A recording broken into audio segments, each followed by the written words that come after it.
Episode of the Early Childhood Chats podcast. Andy Roszak with you as always. And today, very excited to be joined by Dr. Colleen Walker.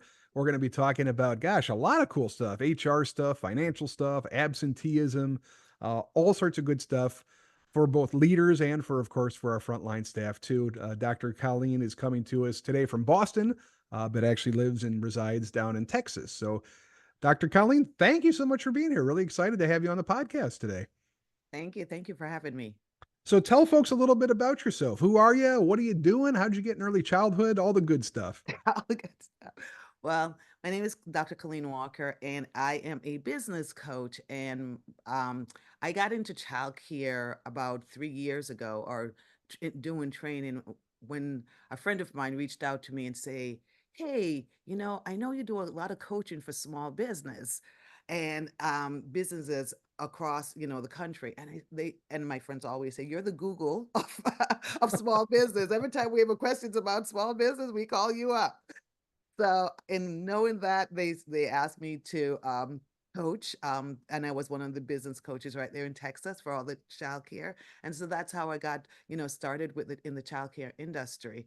And so my big thing when it comes to coaching, or even when it comes to my training, is to make sure that I'm inspiring and empowering the businesses to achieve their goal, and also making sure that I'm having a community that is learning at all a continuous learning. That's so important to me in regards to just sharing my knowledge in regards to childcare and about small business, and when it comes to human resources. So a lot of childcare programs are owned by small businesses. They're Hmm. relatively small, but of course we have the big chains, the Bright Horizons, the Kiddie Academies, the on and on and on.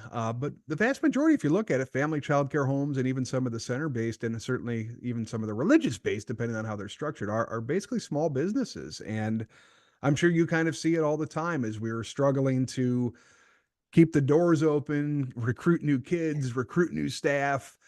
Sometimes us as small business leaders kind of get a little bit distracted and maybe don't have the time to put into our strategic thinking and all that kind of stuff that we should.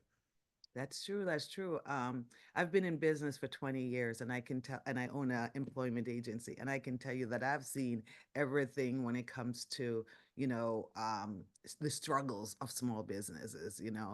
And the reason why I got mostly involved in it is that in owning my business the first year, um, I thought it was, I'm starting a business. It's easy, I just ask people to work. It's that easy, It shouldn't be. I started a promotional marketing company, and I was like, it's easy. People want to work. And then it was such a struggle. And so hiring people was a struggle. And then I said, okay, fine, I pivoted and I said, okay, if I own this marketing company, let me focus on hiring. So that's how I got into the hiring part. And then the problem was retaining them. It was just like, come on, I'm paying you money. Why can't you just, I thought that's what you have bills, right? And you need to pay your bills. Why aren't you showing up for work? And it became such a big struggle for me. So I had to think about it and say, okay, what do I need to do? Because I mean, like there were times in which there was one year we did an analysis, and I said to my assistant, I said, "Hey, let's do an analysis and see what my turnover rate is like for this year." And it showed that I hired 60 people in that year, and only four of them were still with me. And I was just like, what? This is Wow. crazy. Yeah. As in for the long term, for the whole year. And I said, this is crazy. Like, what am I not doing right? What is it that is, and, and I only needed, in qualifying that statement is to say, I only needed 8 people. So therefore, I had four that stayed, but there was, a revolving door. I could hire somebody quit in 2 weeks, someone quit in 4 weeks, somebody quit in 3 months, and I'm like, this is crazy. So I had to, at the heart of the matter, started saying, hey, where do I need to start? How can I get people to stay? And so that's where I got more into the employee retention and focus mostly on that, because I realized that keep posting ads was costing me. Keep the referral, paying people referral money to say, hey, can you refer a friend, was costing me. There was so many, and I was just like, I'm just tossing money out the door. Yeah. So for me, it was so important for me to now take the time out to say, what can I do to not have this turnover? And I can tell you that 20 years later, it was just like, oh, I'm only having two or three people this time. Like my staff grew, but my retention rate was so much higher. I end up having like an 85% retention rate after I Wow. came up with my strategy for, retaining staff, because I was just like, they're going, no more, I'm done. But it took a lot of pain in Oh, order to get through it. well, and I will say, and I certainly owning a small business, I appreciate it more and more each day, especially with a 3-year-old and a 9-month-old. Like my biggest commodity is my time, right? Mm-hmm. And Mm-hmm. uh, I think that's probably one of the things that when you start a business, you never really understand, like the time commitment involved in some of this. And it sounds easy, right? Like I'm just Yes. gonna hire some people, and look, if they don't fit, we're gonna fire them. We'll find new people and all that. But wow, there is a substantial amount of time that goes into the recruitment and the hiring and the onboarding and on and on and on, not to mention all the compliance, the legal stuff and Legal all of stuff. that. But Yes. the hidden time it takes to recruit and retain and all that, it's, I mean, it can really add up. It can almost become a full-time job, right? Yeah, it becomes, but I think one of the things that we think about most of the time is the time it takes up. But it's not just the time that it's taken up. We also look at the financial part and say, it's costing me a lot of money to do that. But I always say there is, when I look back on it, it was for me the mental stress that it caused. Mhm. Because, I look at it and I said, okay, I'm paying more money. The financial part, as in I'm paying more money to hire, to post these ad, to get these. But then what I realized that it wasn't the money that was causing the stress for me. It was, it was the turnover and the mental processing that I was going through each day, the stress I was taking on, because I was just like, oh my God, somebody calling sick again. Here I got to go in, or here I got, and for me, that was just stressful because, and then I spend most of my time, instead of even thinking about, hey, how can I hire someone and train them, I'm trying to figure out now, how do I make sure I plan for tomorrow? And Mm. so that, so I was trying to think a day ahead and say, okay, if so and so call in sick, and it just became, so I stopped thinking about, I needed my peace of mind. Yeah, you sure, know sure. that's what I needed now. I needed my peace of mind because, I can spend all the money. Yes, I wanted to reduce my cost, don't get me wrong on that. I definitely wanted to stop paying overtime or extra money for anything. I definitely wanted to do that. But at the end of the day, I just wanted to feel like I go home and I can relax, and that my thought wasn't on, how am I going to keep this employee? And so, so I think that there is a lot of elements in which, when I say to people, the cost is not financial. But it's the mental and the physical stress that we do endure that comes with it. And it makes it harder as your business trying to retain and sustain it's trying to sustain your business and try to grow your business, because you can't do anything without your employees, right? You Sure. can't grow your business, you can't sustain your business without your employee, because that's where your energy is going. And so you have to, in some way, you have to stabilize your employees before you can think about growing. And because then, after, if that's not stabilized, when you start growing, that is just going to become bigger, right? Because the instability now becomes bigger. So for me, it's important to talk to a small business owner about, how can you stabilize that employee, how can you improve your employee retention, so therefore you can go on to sustain your business and you can grow your business. And if you want to sell your business, all these things are in place. But the biggest part about it is that, while you're so busy in the weed of trying to figure out the employee stuff, guess what? You don't have time, like you said, to work on your business. So, how do we make sure that we have that time to work on our business and all the other things that, you have to do, to maintain your business because you're so bogged down with the employees? So the facts and figures are kind of astonishing, and you may have some even more recent ones. I know before COVID, early Mm-hmm. childhood kind of as a sector, we had about 40% annual turnover. Now, after the pandemic, well, I don't know. I've seen some Tripled, studies suggest, yeah, I mean, I've seen some saying tripled. 60, 65%. And again, that's all Mm-hmm. kind of conditioned on if you can even get people in the door to begin with, right? That's So, true. That's true. I mean, you've been doing this 20 years. Has there been some sort of a generational shift or what is going on after COVID? Why aren't people working? Why are we having such a difficult time? Do you have any insights into that? It's crazy to me. My whole thing is people, they have options. That's the big. They have options after COVID. They a lot of it changes whether the dynamics, as in I can stay home more. They have options, as in some have moved in with families and friends, or I can, some of them saying, I don't need you. I can go over here because this person is paying more. And so a lot of them, because of the options that became available to them, it was easy. It was easy. And so no longer do some of the things that they used to say, well, I used to put up with this. It's your job. I no longer have to put up with it. I can go somewhere else. Um, and someone over here is paying more. So it's the options that became available to them. That's the reason why they're leaving. But we also have to, um, and the options can be a lot of things. Some of the time, the option is just simply, you know what? I never liked you. You are not a good boss. Ouch, that hurts. I hope they don't think that. My goodness. So guess what?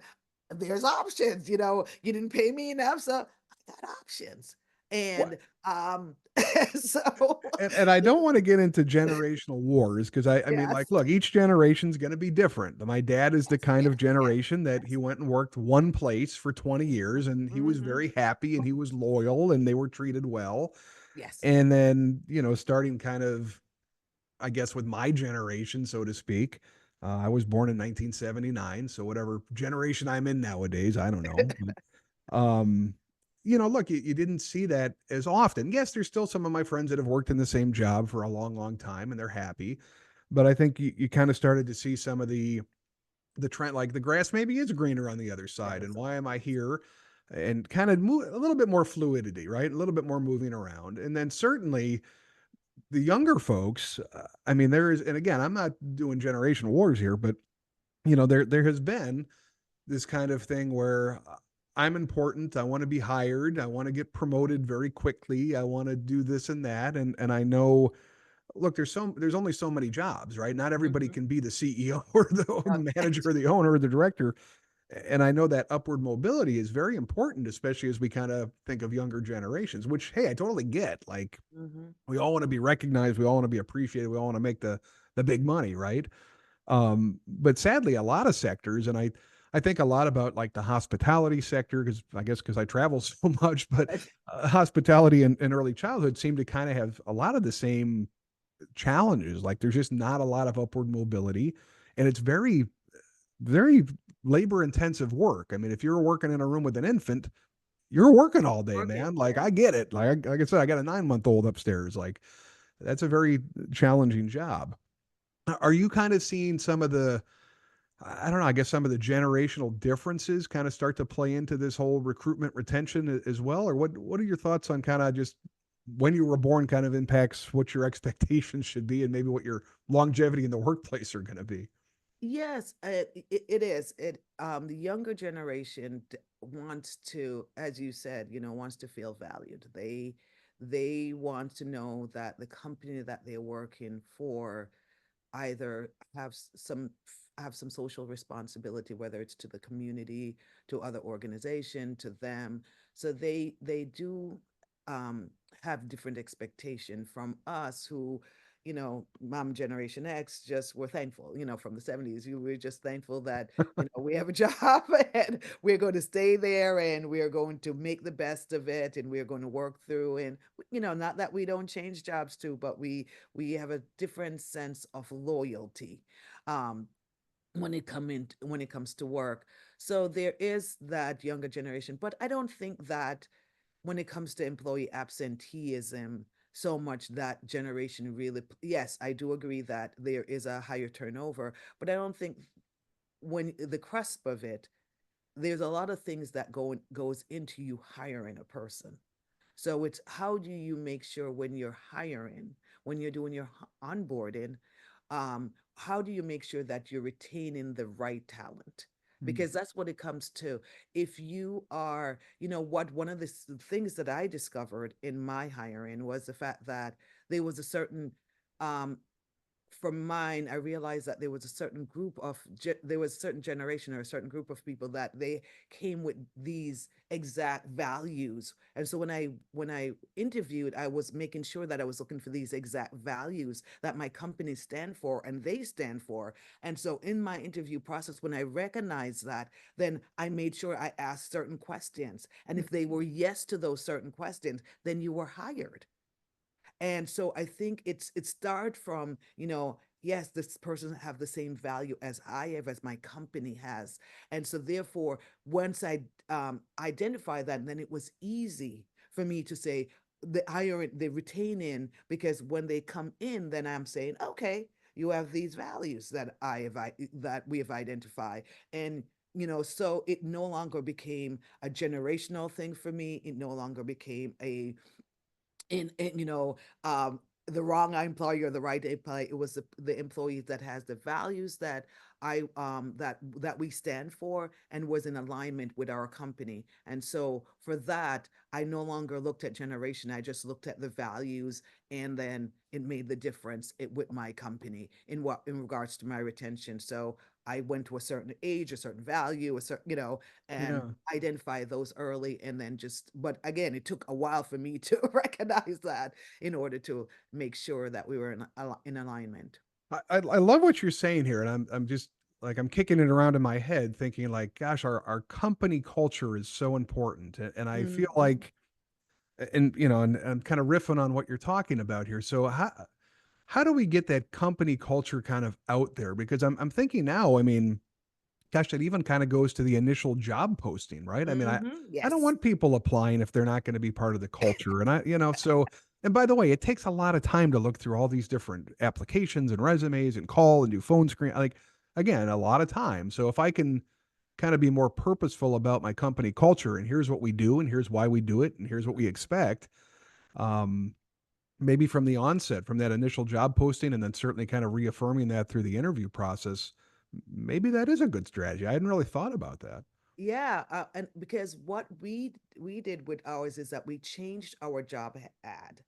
And that was the first place where we did it, and we identify the values in our job ad, and Mm. we say, I remember, my assistant, when I got my assistant, and I posted it because I wanted someone remote. I just remember, and I said, and within 1 hour, I got 154 applications because Oh, it was gee. remote. 154. This is true.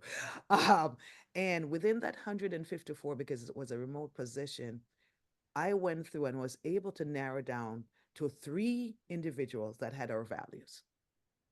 Three from what they said and how Wow. they replied with their cover. So I was able to weed out. And so I think what they, a lot of a lot of directors and owners tell me, listen, I'm desperate. I got to make Yeah. ratio. You Right, right, know, right, for sure. I can't be too picky. I can't be too Right. choosy. And I said, the employees also know that. So therefore, they Yeah. know what their options are. And so therefore, it's up to you as the owner and as the directors to say, no, I get to choose. You don't get to choose. I get to choose. And so when you get into that mindset that you are the owner, you are the director, you get to choose, just as much as when it comes to, we talk about attendant policy. everybody have an attendance policy in their handbook, but we don't enforce it. We don't even communicate it. Right, right, and right, even when we and even when we enforce it, we're not consistent with it. right. I'm just happy you showed up, man. Thank I you. just happy you showed up.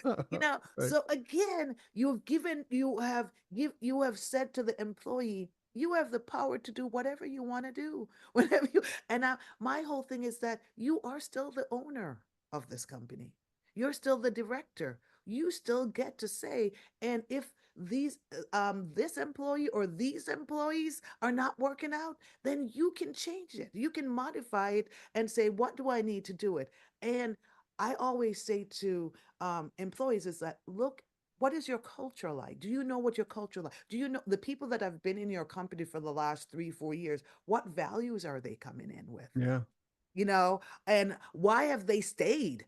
And so you probably have the answer right in your organization, and you just need to start looking there and say, I have the answer. How do I make sure that I have more? Not that we're thinking about that group think and that, everybody needs to be alike, but you need Right. people with similar in order for you to think about employee retention. Because I will say this about employee retention.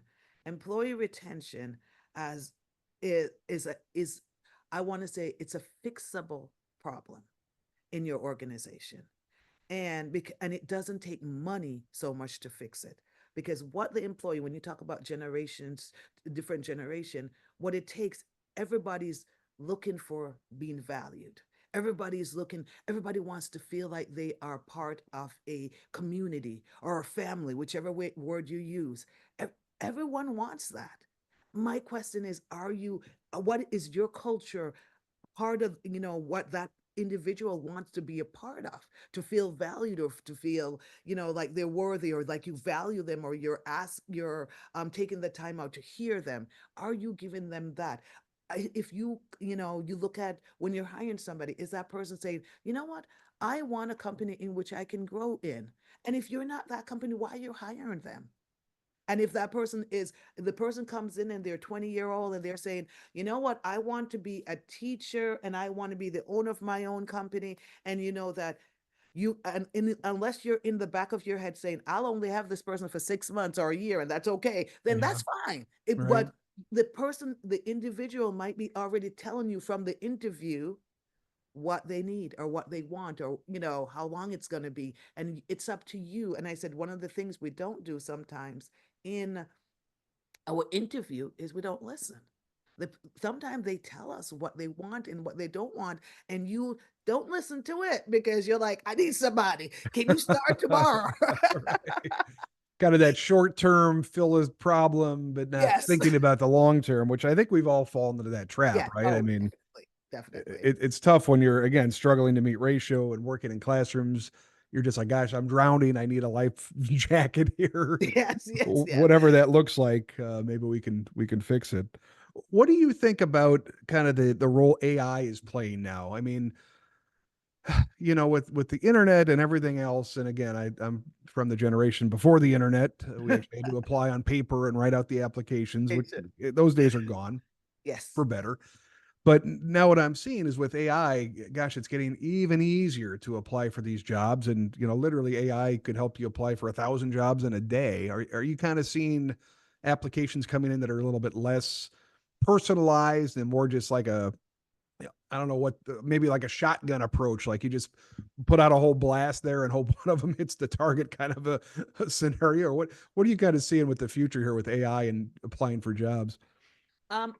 Definitely think that because a lot of people are getting, um, I don't want to say lazier, but I want to say that they are using the tools to the utmost. They're using the AI tool to the utmost now, and so a lot of them are even having the AI write their resume. So Oh, you sure. don't Yeah. know when you get a resume if this is even real. Did you read?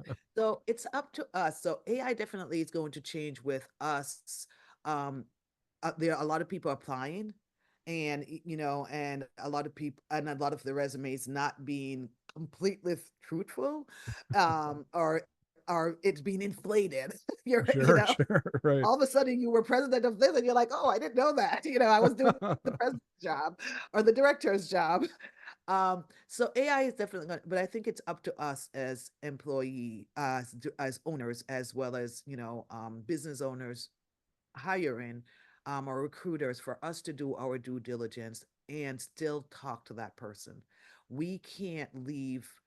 And AI is going to change within the next 10 years. It's going to change even, as far as they are going to look for keywords. I mean, like right now with the employment applicant tracking system, they say here are the keywords you need to put in so that therefore you can get to the top of the list. So Yeah. there's a lot of things that are happening in that case, but I think it's going to be up to the recruiter or the person that's hiring to be responsible and saying, let me have a conversation with the person Yeah. and Yeah. not Because you can't leave. fake that Yeah, yet, you right? can't fake that.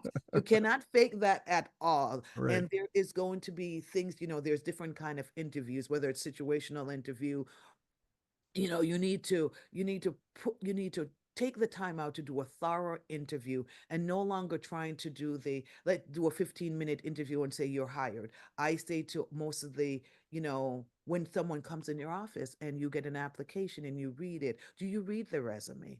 Some people are not even checking references anymore, Oh you my. know so there's a lot of things that we miss early on in which we could have, not we could have noticed if we did a thorough interview. Take the time out to say, I am going to dedicate half an hour to doing the interview, and not make it be like I'm desperate if this person showed up, because we're having the whole situation is in like, you make appointment with 10 people and only two people showed up that whole day. Yeah.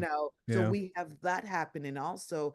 And so, I'd go through strategies as in, how do you make sure that only if you how do you make sure that everybody shows up, and how do you minimize that also? So we talk about that when I do when we talk about recruitment, to make sure that your time is not wasted, because again, go back to time, right? You've Yeah. set, I'm going to be hiring between 4 o'clock, like 8 o'clock in the morning and 12 o'clock, and all of a sudden I was shelled out that time and only two people showed up, so you felt like you wasted 4 hours. So how do you minimize that? How do you put some kind of barriers and control in regards to that, so the time that is so precious to you is not taken away, and or you don't feel again that stress, as in, oh, I just wasted my whole day. But I just wanted to go back, digress a little, and talk about culture, that you had talked about. Yeah. Yeah. Not only just the culture in the organization, we also need to think about, when we're talking about the culture of the organization, we also need to look as in how this absenteeism is affecting the individuals that are doing the work, that are showing up each and every day, Sure. because it is affecting them too. So even though I, as an owner, I'm thinking, oh my gosh, I gotta, somebody else call out sick, I gotta show up, yes, but how is it affecting? How is that high workload causing that workplace stress? How is it changing the culture in the organization? So those things we also need to think about. And one of it was in my last conference, where I was at one of the, we were talking about data analysis, because I think it's important when like I said, when I did the data analysis, was shocking to me about my turnover rate. Um, but one young lady in one childcare owner said what she recognized when she did the data analysis was that the years in which she had it is the year she also had the most incidents. Ah, okay. So it's not just, so there was a lot of incident because there were so many absenteeism. So we have to keep in mind about the way, so that's one of the reason we have to, we have to also think about not just the us, as the owner hiring, and how stressful it is. We have to think about the coworker, we have to think about the children, we have to think about the incidents that are happening, we have to think about all these things. So it's important for us to make sure to spend the time to do employee retention. That's something honestly that probably gets overlooked, and I do appreciate you bringing it up. I mean, the last thing you want to do is have a good employee get scared away or leave the organization because, hey, everybody else is calling in sick every Monday and having a 3-day weekend. How come I'm not doing that? I feel foolish, right? I should be, Yes. or it's a holiday weekend. I'll take Monday off. Now I got a 5-day weekend or whatever. So I guess kind of recognizing, incentivizing, appreciating those employees that aren't, Yes. and I hate to even use the word chronic absenteeism, but Yes. hey, there's, you and I have both seen it. I mean, there's programs where it's not uncommon to have somebody call in sick 1 day a week, right? No, I mean, that no. sadly has been happening out there. And then you're faced with that real dilemma of, well, 4 days is better than 5 days. If I get rid of this person, then I got nobody, right? Yes. And that's kind of back to your point of empowerment on, look, you still are running a business, you still Mhm. have responsibility, and what is the damage being done to your reputation as well as the morale of the other workers, Workers, yes. when they see this one individual kind of getting away with it time after time after time with no repercussions. I guess that's, it's a fine line to balance, especially in some of our smaller communities where we just don't have the pool of workers to draw from. I mean, that's the real challenge too, I suppose. Yeah, and I think some of the times also with as especially as a small business, we end up, um, that vacation. Like, what's that? Yeah, what, I don't know. What is it? We can, and I think some of, we may also as small business may need to look at our policies, right? And say, are we contributing to our absenteeism? Because if we're not, I don't always want to put this on the employee as in they're Sure. just not showing up. It's, what environment or what culture you're creating for your organization.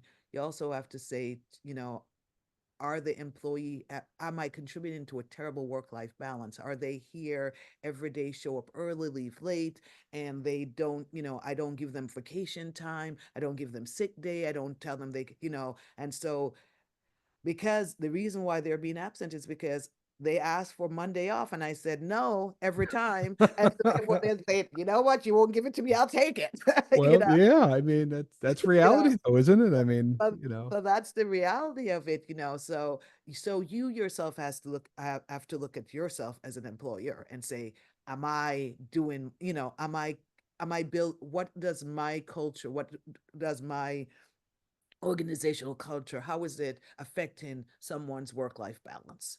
And so it's not just, we can't just look at the employees. I just want to make sure that's clear too. oh, absolutely. And I'm wondering, just, and I hate to put you on the spot, but I'm guessing you've got some experience with this. Are there easy things for me as an owner to do to say thank you? And I reckon, look, we don't have $1 million. We're in early childhood, right? So I can't be Oprah and give everybody a car, Yes. but Oh man. are there simple things that you have seen programs have success with, just kind of saying little touches of appreciation or thank yous or outward signs that help kind of increase morale, help people understand, hey, you're recognized, you're appreciated, your contributions here are not going unnoticed. Are there kind of small little wins that we can maybe give to help people feel appreciated? The answer is yes. And before I answer that question completely, we first have to recognize what is motivating your employee. Because I can give, you might be motivated by a $25 gift card, but, I am a person who is motivated by you saying, thank you. Are you giving me a plaque and put it up on the wall and say employee of the month? Okay, all I right. might be motivated. I might be motivated by the fact that you sent me, say, hey, listen, these programs that will help you to increase your knowledge, advance yourself. I'm going to send you to those. And I know that you're motivated by that. I know that you might be motivated by having more responsibility by me saying, hey, can you be in charge of this while I'm not here? Hmm. And that makes you feel valued and appreciated. I might, so I think the first thing before you can even say to an employee, hey, the you have to find out what motivates them, because you might be giving them and they might, because honestly, I am that person. If you give me a $25 gift card, I'm trying to figure out, oh, my sister could use this. I'm not motivated by it. Right, right. But if you say to me, hey, listen, I have this program in which they're teaching about this and how you can become a better director, I'm like, sign me up, because my motivation is learning. So take that time out. And to answer your question in regards to that, some people are motivated by, just being, feeling like they're being heard, Yeah. just having, some are motivated by having responsibility. Some are motivated by having that plaque. Some are definitely, something simple as, hey, listen, there's always snack in the lunchroom, at all the time. I can go and I can get it, and I'm not feeling stressed out. Like, okay, I need a snack. There's nothing here, so there is, again, but it comes down to the culture you've created, right? Sure. I always say you don't want to be in the culture of everything. I'm already paying you. Everything, I don't want to come into the culture of, I have to incentivize you just to show up and just by having all these things. But create a culture in which you yourself as identify for your organization as, how am I going to have my staff come together as a team? How do I do my team building?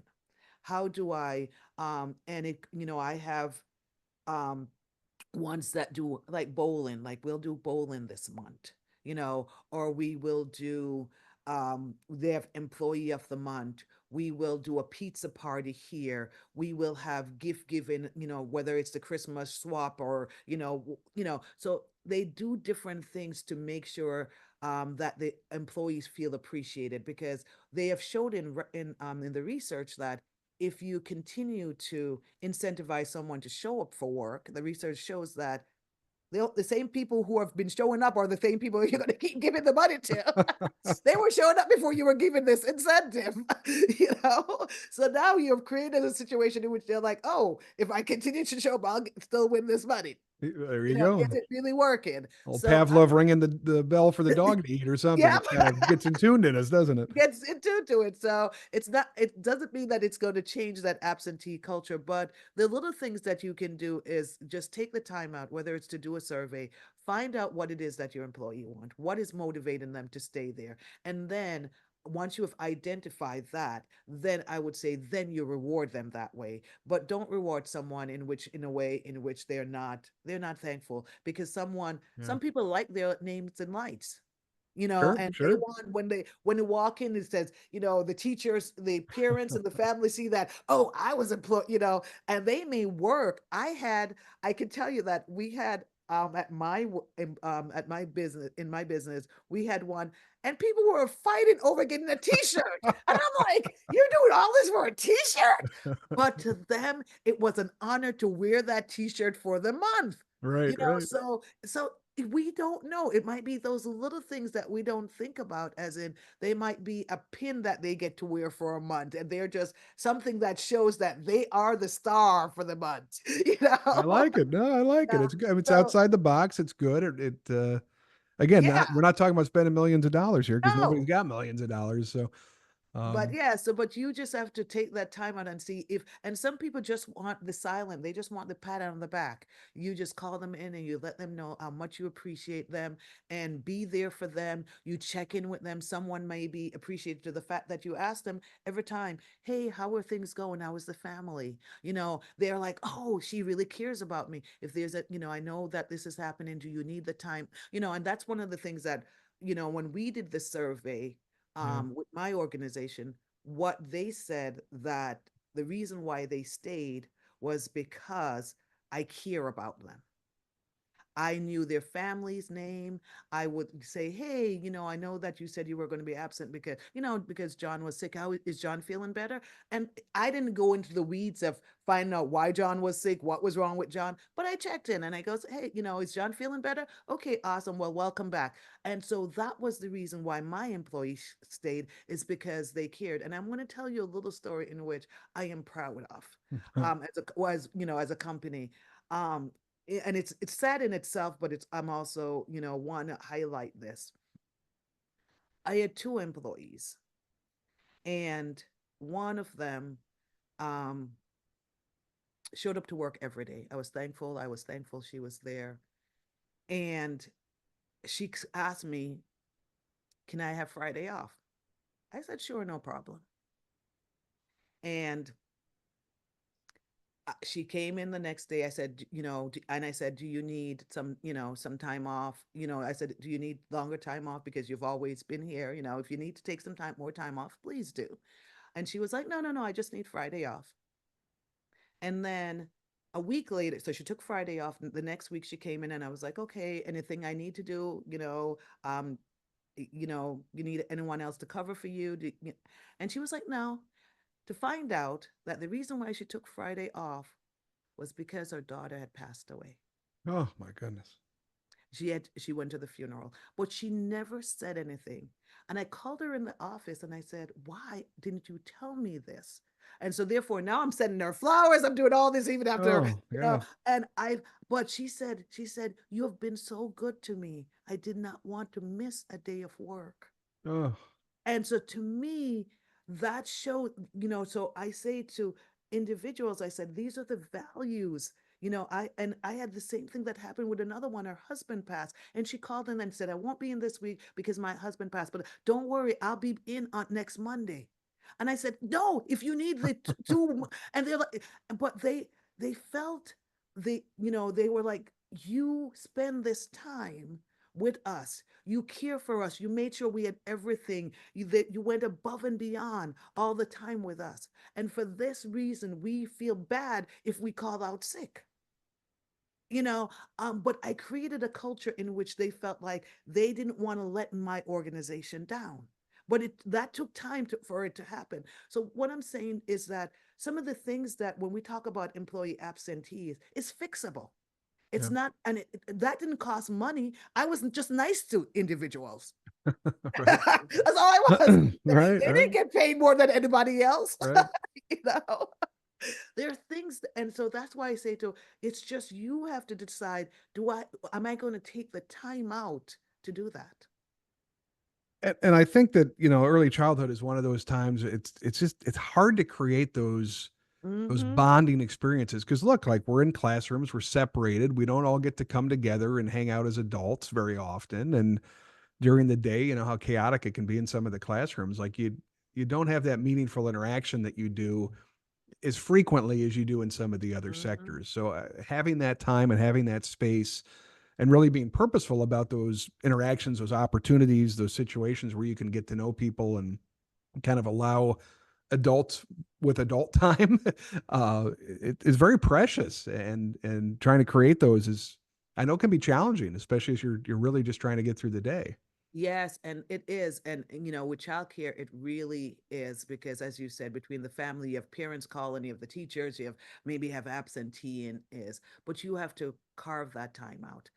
I have seen in childcare in which they would say once a month, we are taking the third Friday.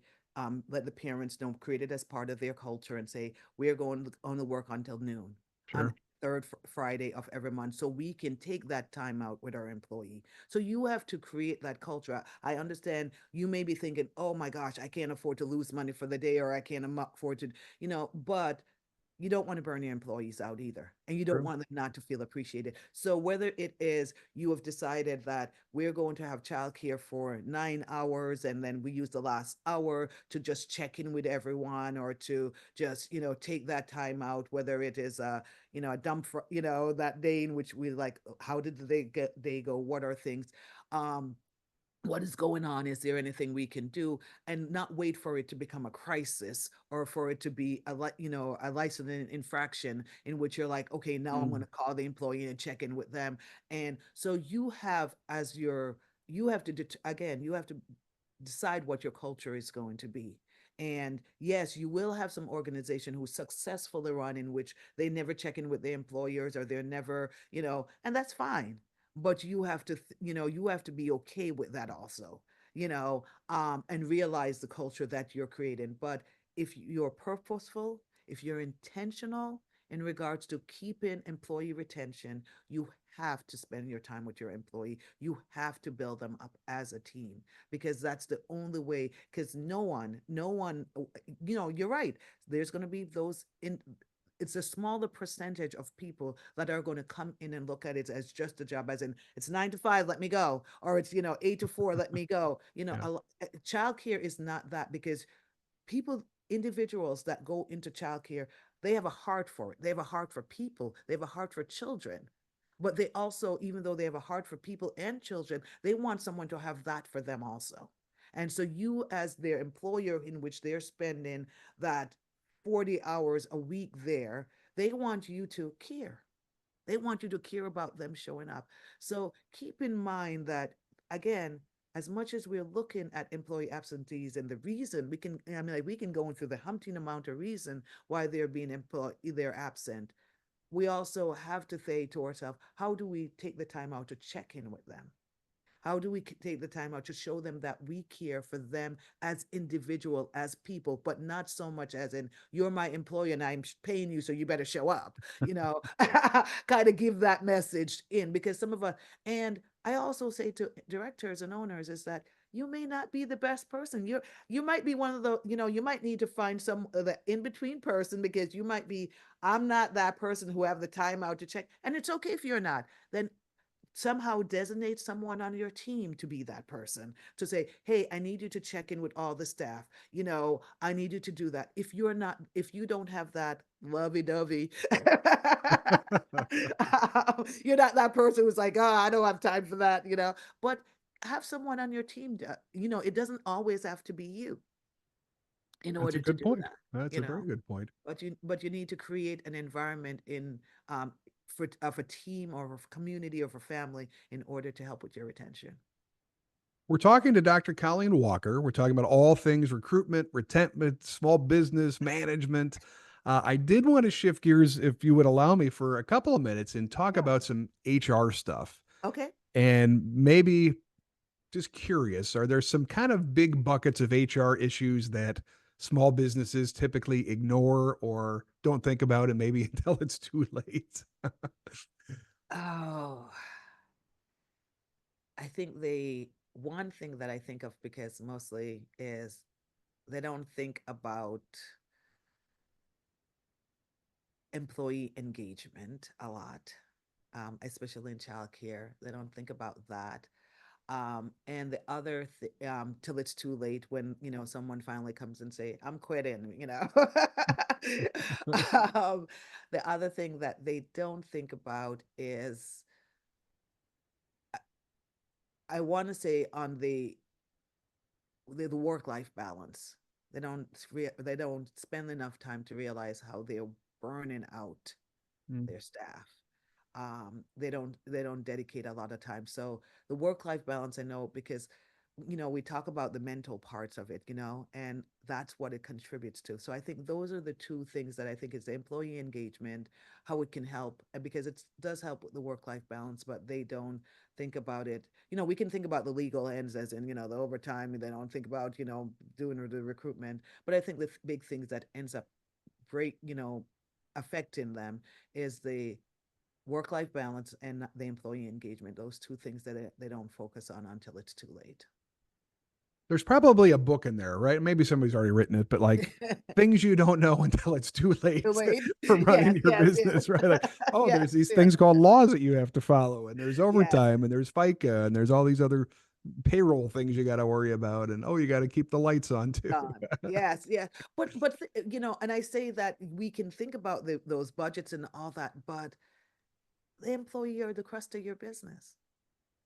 And so we can think about all those things, and because the thing I say to someone is I can hire an accountant and Sure. they can take care of my money. I can hire a lawyer and they can take care of my legal issues, right? But Right. who's going to take care of my employees? No one can do it but me. No, that's a very You good know, point. Yeah. so think about all the things in which you can hire or you can outsource to some others. You can outsource payroll. You can outsource all these things that you don't have to deal with. But at the end of the day, in the childcare business, you can't do much unless you got employees. The children, you can have a center that is full. You can have a school that is full. But guess what? If there's no employee, I don't know what to tell you. Yeah, that's very true. We are a very people-driven organization, aren't we? My goodness. Yes. So you have to keep those things in mind, and so if you don't take the time out for your employees, and we can all, and because again you can do all the risk management and everything else, but the employee is the crust, is the core, I should say, of your business, and you have to take the time out to in order to nurture that, to preserve that, to maintain it, to stabilize it, in order to grow or to even sustain your business. So, but I think that we should continue to, while we continue to focus on growing or maintaining or sustaining our business, we should make sure that the employee retention is the main is it gets the focus that it really needs. I was very fortunate. I was down in South Padre, Texas, speaking at the child care conference there. They let me do 3 sessions. I love it. Thank you. Great time. We got, gosh, about 800 people came to the conference. So that was wild. And that's where I got to meet Dr. Walker. And Thank she did a couple of sessions, one on absenteeism, one on financial management, and of course, had a lot of HR stuff in there as well. And I know that you also do a lot of consulting, right? So private that's childcare organization, well, public or private childcare organizations could hire you. Can you talk a little bit about some of the services you provide, kind of what that engagement looks like, what people often say, Dr. Walker, I need help with A, B, and C. Can you help me on this? Or how does that process kind of work? Yes, so what generally happens is that I'm hired mostly for leadership. I am definitely the employee. A lot of people like me for recruitment because I one of the things that they always say to me is that I my I always say I'm when I recruit for you, I'll provide you with a body, or I'll say no, this person really is there. But I do a lot of my core. I've shift that so that's what I'm known for mostly is my recruitment because I can generally weed people out faster than anything else. After 20 years of doing it, I've known how to do that. So I generally teach people the strategy that what they need to do in order to weed out and um to get the right talent or to get good talent for the organization. So I teach them the strategy of that. So most of the time I'm coaching organization to it. So another thing that I do is I coach leaders. This is childcare directors, childcare owners, as in understanding where they are at in their business and where they want to go. And so I coach them in regards to whether it is they want to grow their business, whether it is that they want to stabilize their organization, whether they want to have standard operating procedures. I focus mostly on that with small businesses, not just right now. I do mostly childcare, but I've also done it for retail companies as well as for hospitality companies and entertainment companies. So I've worked um, across the different industries in order to do it. But right now, my love is for childcare because I've been doing it for the last 3 years and I see the need there. And so therefore, for me, mostly, for the last 3 years, I've been working with the childcare centers just to say, how can I help you with your leadership? In childcare, how can I help you stabilize your business? How can I help you sustain your business? How can I help you grow your business? How can I help you not mitigate the risks that will happen with your business? How can I help you to do that? And so if you need help with that, I am definitely, will coach you through that process. I'm not going to give you all the answers because each organization is different and there is no one cut solution. It's all customized to you and your organization and what it is that you need for your organization. So I'm all about making sure that your from the financial to the employee to the risk to the sustainability and to the growth. I'm all about that when it comes to your small business to make sure that you are having everything in place and you are, like I said from the beginning, I'm about empowering you. I'm about inspiring you so you can grow and do this and achieve the goals that you want to do, as well as you're continuing to learn through this process. And what I love about Dr. Walker, and I think it came through hopefully in the questions and the back and forth, but I mean, you keep it real. I do. This isn't some ivory tower solutions that are No, never going to work. I mean, really, you're informed by your decades of experience on the ground, actually working and solving problems. And I really can't thank you enough for that because we need more of that. We don't just need to go out and read an academic paper. We need some real solutions that are tested and are actually going to be effective, right? definitely, definitely. And there is you, and I always say to everyone, you really want someone that is going to be honest with you and call you out on it and make sure. And I say to everyone when they start and goes, if you're looking for a cookie cutter thing or someone to sugarcoat things, I'm not the person that you need to be with because I will let you know that hey, listen, and if we're a good fit, we're a right fit, and if you really want to achieve and want to grow and want to sustain your business, then I think that every business need a coach. I don't think you can go with you without doing that. And each coach I don't coach people just on their business. I coach them basically on their whole, looking at all the elements, including your lifestyle, your culture of your business, because we there's you are not just one person. There's a lot of other things going on in your life. So coach, so we want to make sure we're coaching the whole person and not just the business, because because the business is not just it. The business can go away, but what happens to the whole person? Um, so I'm all about doing that for our small business owners. What is the best way for folks to track you down, get a hold of you, get in contact with you, all that kind of good stuff? They can get in touch with me. But the easiest way to do it is always just send me an email, and my email is Colleen at insidecrown.com. Inside Crown. IN inside, like inside. The Colleen at insidecrown.com. That's the best way to get in touch with me. And I respond. So You are very responsive. I do yes. appreciate that. Yes. Yes, I'm Super very responsive. responsive. And, Yes. so if you need me, just get me or you can always call me on definitely at 617-237-0697, or that's 617-237-0697. Well, fantastic. I really appreciate your time today. I really enjoyed the conversation, and I'm sure everybody listening did as well. Do you have any kind of final thoughts, words of wisdom, a parting joke, anything like that you'd like to instill on folks? I will definitely talk about what I say to all my at the end of when it comes to employee retention, in which I say, make sure you're in, even after you've hired the person, make sure that you've communicated your attendance policy. Make sure you've communicated to the staff. Make sure that you're enforcing it. And most of all, with everything else, just like you do when it comes to the children, make sure you're consistent.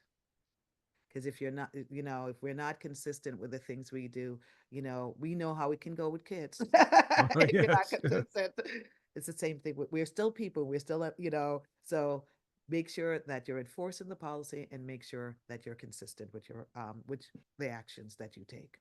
I love it. Routines and constructs. It's good for Mhm. kids and good for adults, right? Good for adults too.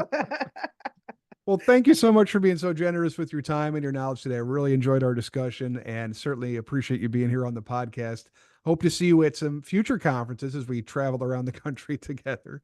Thank And you. I Thank really you. appreciate everybody tuning in today. Thank you so much for being here. We've got a whole bunch of great content coming, including great discussions like the one we just had with Dr. Walker. So thank you very much for listening. If you like this, please give it a thumbs up, like and subscribe and share.